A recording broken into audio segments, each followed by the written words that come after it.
Okay, I hope everyone's had a great week. Continue in Yoma, Yigim Omen Aleph, at the two dots.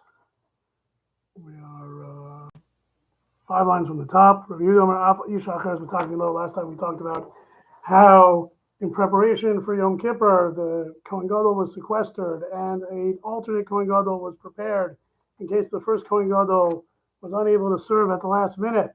Talked about that a little bit. Rabbi Yehuda says you even prepare a second wife for the original Kohen Gadol that's sequestered because the Kohen Gadol has to be married.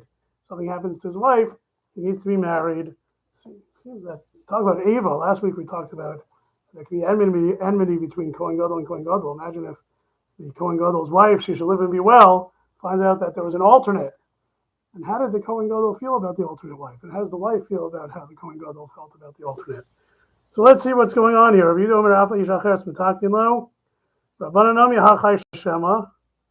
Right? If we're worried that the Kohen Gadol might become Tameh, why are we not worried that the Kohen Gadol's wife will die? And therefore, why is there not, if you have an alternate Kohen Gadol, why don't you have an alternate Mrs. Kohen Gadol? Right? Like basically, the rabbis say that Tuma can come up, it can happen internally, right? Become a Zav or a carry, right? That could happen. Misa is not common. What does that mean? Misa is not common. I think we're probably talking about a chazaka.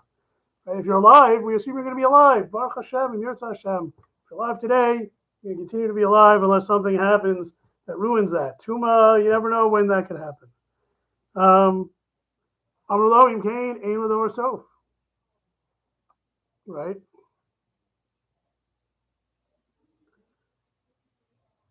Right? If Rabbi Yehuda is worried about another alternate Kohen Gadol's wife, what about a second alternate, a secondary alternate, a tertiary alternate?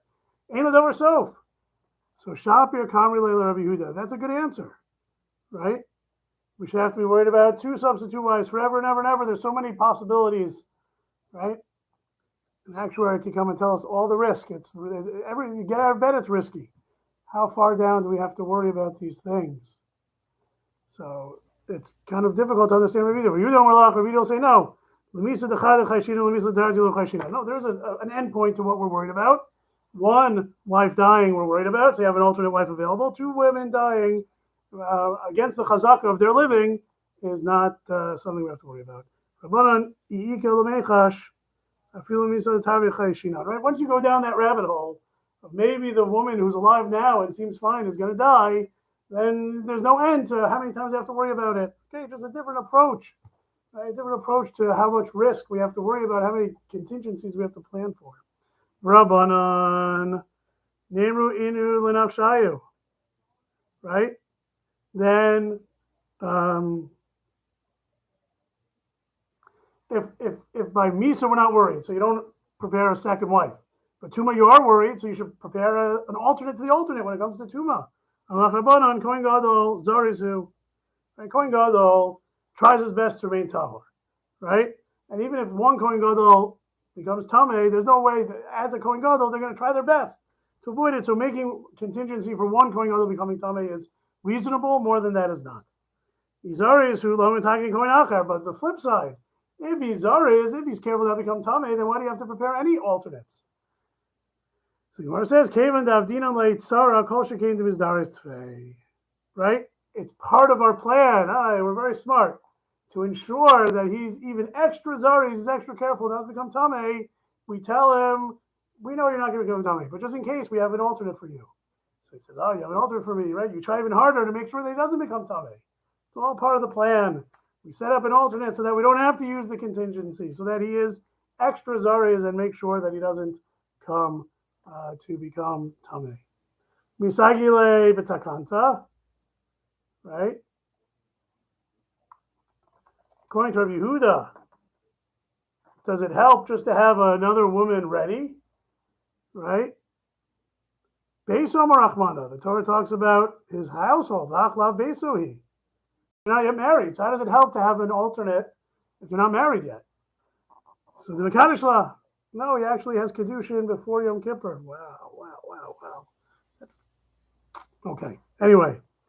Kama lo banim lo lav beso. But if they don't have children, it's not beso. Beso is a household, not just a wife and children. If he doesn't have a wife and children with this woman, then it doesn't help. The kanisla. No, he marries her. I guess he has, right? It's a full-fledged marriage. In Cain, Havile, Shnei Batim. That's the case, we have a problem. Chiper Badovad Beso. Supposed to have one wife and a family to atone for. He has two families. Rahman Amar Chiper Badovad Beso. Right? So you're darned if you do, right? You need to make sure you have a bias. Beso. So you have to get fully married and consecrate that marriage. Go through with it all the way. But once you go through with it all the way, before the first wife dies, hopefully she doesn't, but before she dies, you have two batim, and that's not right either. The Hadar Megarishla, right? After he marries her, he divorces her, right?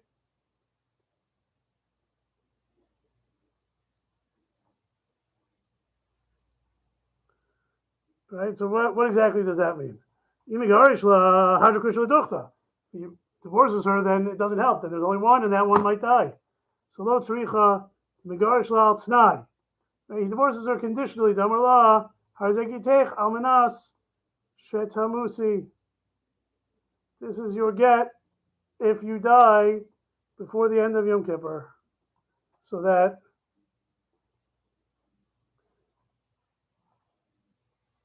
right, if she dies, then he was not widowed from her. He divorced her from the time that he gave her the get.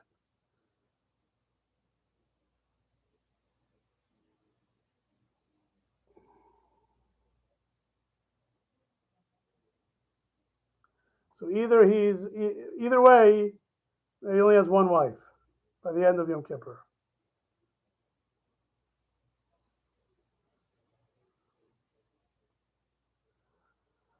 Okay. El Domer la Harizi Gitech Almanas Shalotamusi. Right? Or you say, this is your get on condition that you're still alive at the end of Yom Kippur. Ilo Maisa Migar Shalah. If she doesn't die, then she's divorced. Vimaisa Kamach. And if she does, right, that's what you want. The contingency is not, this is your get if you're alive at the end, if you're dead at the end of Yom Kippur. This is your get if you're alive at the end of Yom Kippur. Doesn't that work also? No. Maybe she won't die. Gita, the high Gita, right? And that'll be a valid get. Umaisa chaverta. And then the other woman dies. Become label of bias. And you set up this whole machination so that you'll make sure to have a bias. If you don't play your cards right, you'll end up with no bias. One of the women you'll divorce, and the other one will end up dying, leaving the Kohen without a bias. Now, Damar La, what else might the Kohen Gadol do? This is your get on condition that either one of you dies before Yom Kippur. Mesaha kamahach. If she dies, the one that was given the get, the other one lives. Mesach kamaha, and either way, right? He covers his bases. Does that work? No. Maybe neither one of them will die, and then you'll be stuck. Fascinating discussion. Not so much because of the discussion, but the fact that the Gemara feels a need to go down this rabbit hole. Right? Va'od. Right? So he might be left married to two women and two batim. Another problem with it is kihai gavna mihavi gita. Is that a valid get? I'm going to ask that one of you dies. This is your get on condition that you don't drink wine. All the days of my life or all the days of your life. This is not a valid get. All the days of life of a third party is a valid get. Right? Why?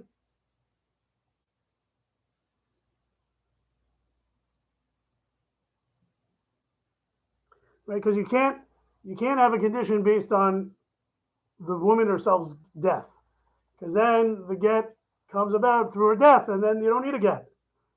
But if it's based on someone else's lifetime, then that works, right? So this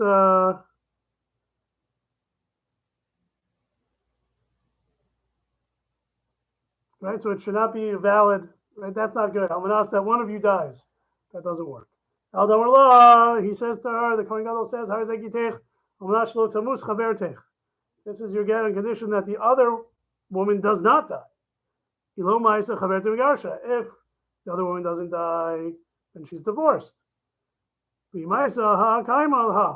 if she does die, then the other one is alive. So that should work. That's the way the framing should work.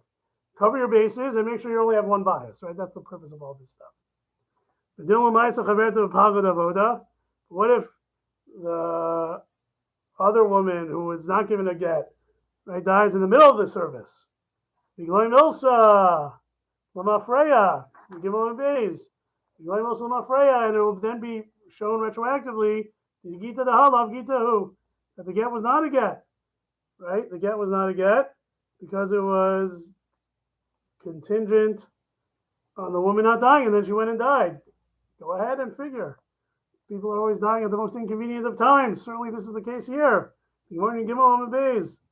Gita Tabi Gimel on Beis. Gita Hadalo Gita Hu. At some point during the day, since he died mid-service, he was married to two women. He had two households. That's not good. El Damarla. What did he have said? This is your get on condition that the other woman dies. No, that's a problem too. Maybe the other woman will die. And then one will be dead and one will be divorced. Below bias, right?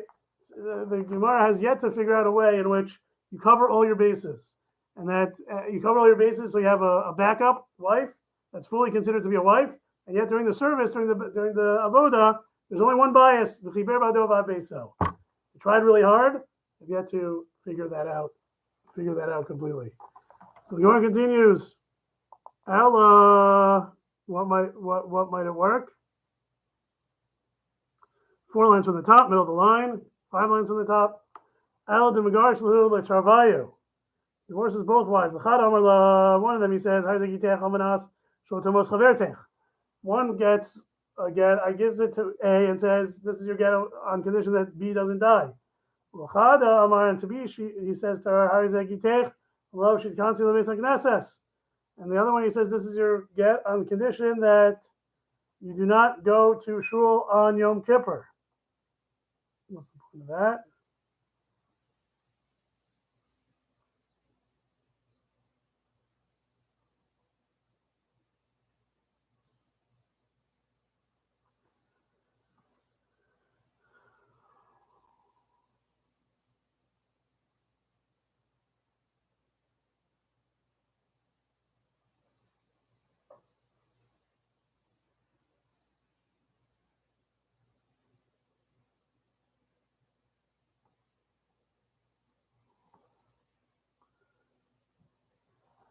Right, and so that'll cover all the bases.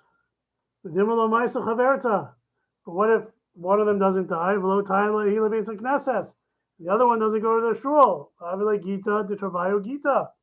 Both of them are gets, become labeled a bias. You're going to end up. The possibility still exists without a bias, without being married to either one of them. Ella, one of them, he says,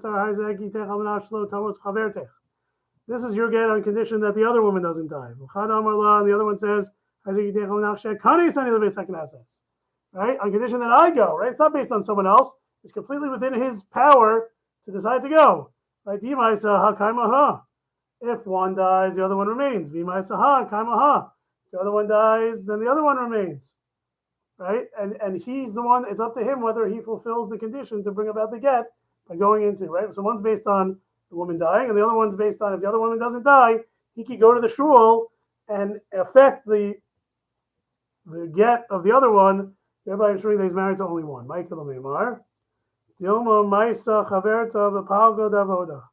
Again, this too is a problem because maybe one will die in the middle of the service. And at one point during the service, he was married to two, and therefore it's a shnei batim, and it's supposed to be only one. Right, because this isn't a problem. Because if one's about to die, right? He'll go and the Beis Knesses, right? and make this get a get retroactively, right? To ensure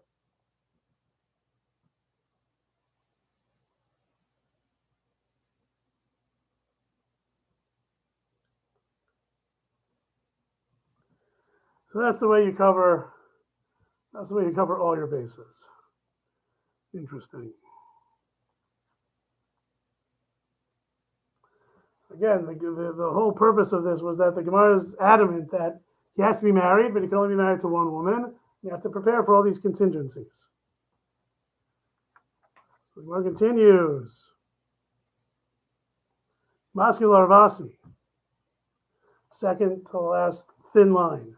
Maskil Arvasi, V'timer Rav Avira, Eliata, Shtei Yevamos Habos Bibayas Echa Lo Yisyavmu.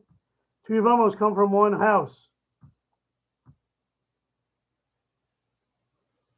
Should not be subject to Yibam. Why?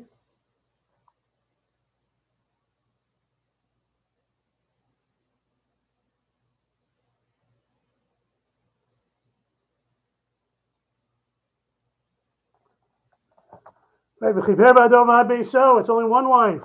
But the pasuk by Yibam also talks about a bias. So does that mean that if a man has two wives that there's no Yibam? We learned Yibamos together.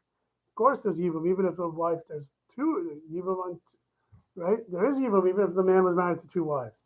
It says his house, right? So the Gemara says no. Yivimto riba. Repetition of the word Yavama indicates that even if the man's married to more than one wife, there's still Yibam involved. Maskil Ravina, first wide line. V'timer Rav Shravya, Elmiata Arusa Lo Tisyabim. Right? Maybe there should be no Yibam for an Arusa. Right? Because there's no bias. Right? Because they weren't married yet. Right? We're going to apply all the rules we applied by the Kohen Gadol to make sure it was a bias for his alternate wife to apply to Yibam. We're saying no because we have a separate pasuk. Hachutza, Laravo says Harusa, even a betrothed woman who has not yet married the man, if the man dies, his brother has to do Yibam for the Arusa. Okay. Tanarabanan. It's a new topic, but let's do it. Let's finish the Amud. Tanarabanan. Kohen Gadol Makriv Onein. Kohen Gadol brings a carbon even as an onein. Ve'eno ochel, but doesn't eat it. This is the psukim in Shmini. Rabbi Yehuda Omer Kol Hayom. Rabbi Yehuda says the entire day is an onein. Even, we'll have to see exactly what that means. My Kol Hayom, exactly. Morava lo nitzochel laviu mitoch beso. Kohen Gadol, right? He's going to serve the whole day, right? It doesn't mean that he, right? Rabbi Yehuda says he serves the whole day.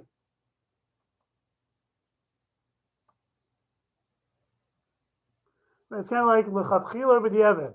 Right? The first opinion is that b'diavad, Kohen Gadol continues to eat as, you offer the carbon, he eats it as an onein. According to Rabbi Yehuda, it's l'chatchila. You bring him out, he's an onein, even if he didn't start the avoda yet in the day, Kohen Gadol still can serve in that status as an onein. According to Rabbi Yehuda, a regular Kohen who becomes an onein, we stop in the middle of the day, we say go home. A regular Kohen serving in the Mizbeach, and he hears that a relative died, he abandons what he's doing and he leaves. Rabbi Yehuda, Rabbi Yossi says he finishes. Right? Now you're going to say, right? Rabbi Yehuda said, Rabbi Yossi says he finishes up. Right? Rabbi Yossi says he finishes up. Rabbi Yehuda says he doesn't even finish up. And earlier we're going to say that in the name of Rabbi Yehuda, that you bring him out as an onein, that doesn't seem consistent. Right? Right? So what's going on there? Elam Arava Mai Kol Hayom. What is it? What does Rabbi Yehuda mean when he says that the Kohen Gadol Zeronin serves Kol Hayom? Topic Yudalid, right? Kol Hayom means Lomar. She'eino Ovi Kol Hayom doesn't mean that he serves all the entire day.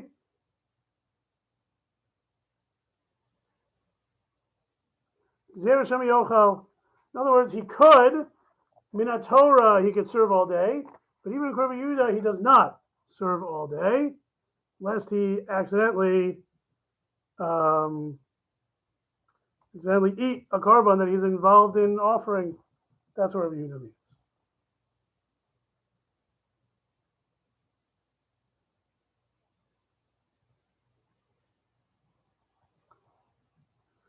Amalei Ravad Barav L'Rava.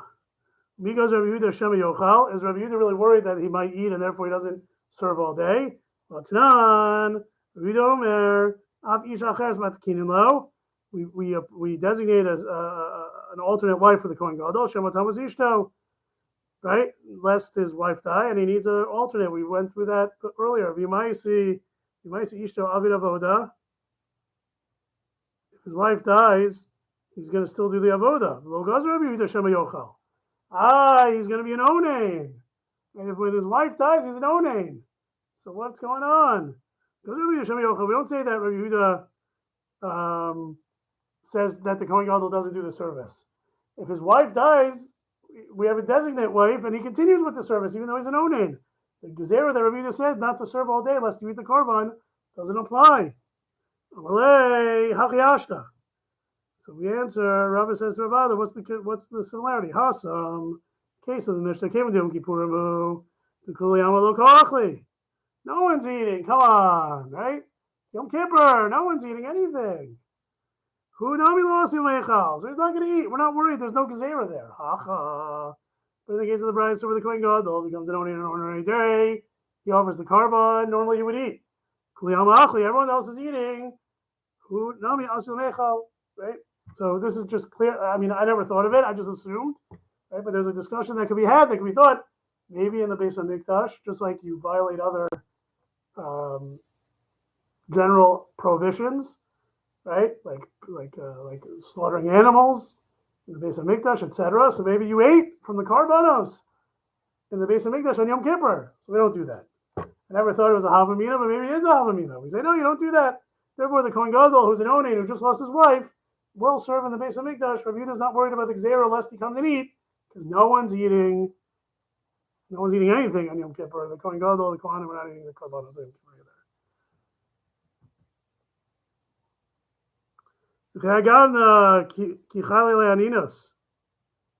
Right? We have another answer to the question. If the guy, if she dies, right? V'hamigarsha. Right? We already back earlier today. We talked about, according to Rabbi Yehuda, things were arranged that the Kohen Gadol's wife, when he dies, right before, right, before she would die, he would effect the get, so that she would be a grusha. She would not be. He would have divorced her. He would not have been widowed from her, and therefore he would not be an onain. No, that doesn't help. It doesn't matter. Technically, he didn't lose a wife. He's not technically an onain, but he still is responsible for burying this woman. He's preoccupied, right? Tarot is preoccupied not just with the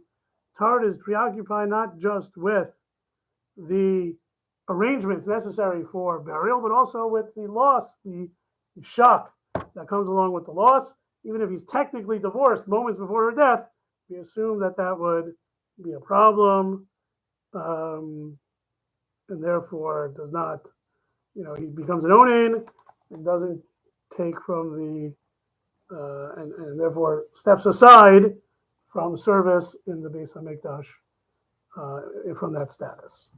Okay, we reached the Mishnah Yudalid. We will pick up there next week. Have a wonderful day.